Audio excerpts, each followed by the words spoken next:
kezdődött a napunk, amikor másképp, hogy már felébredt.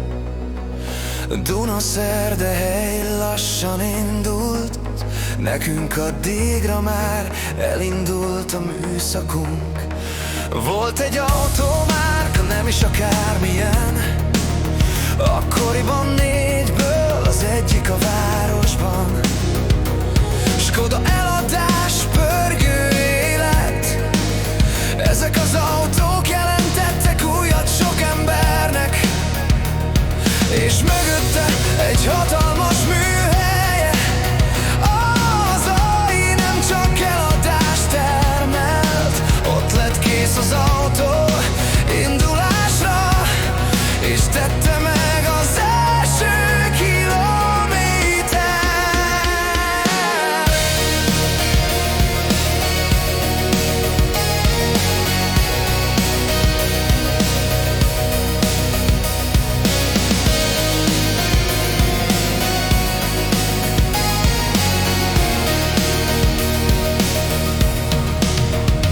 Voltak sztorik, amik próbára tettek, nem minden mosoly volt őszinte.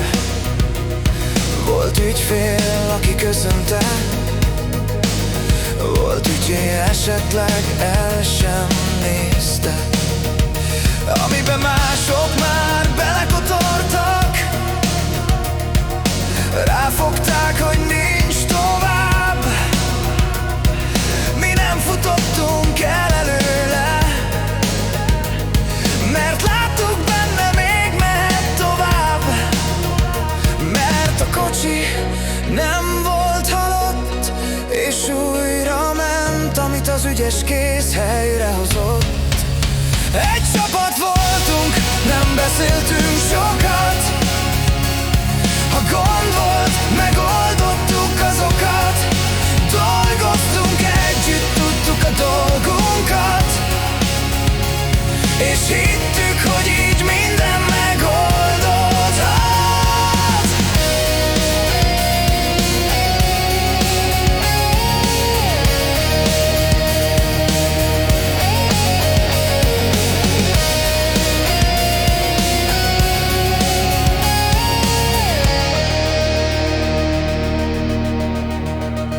Aztán egyszer változott minden, a fény mögé felhők érkeztek el.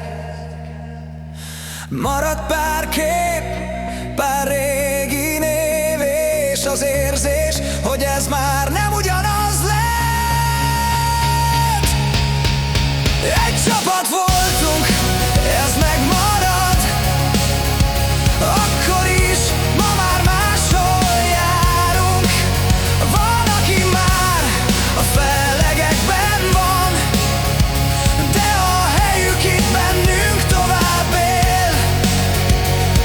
A műszak véget ér egyszer, de amit együtt hagytunk itt, egy életre velünk marad, nem felejthető el.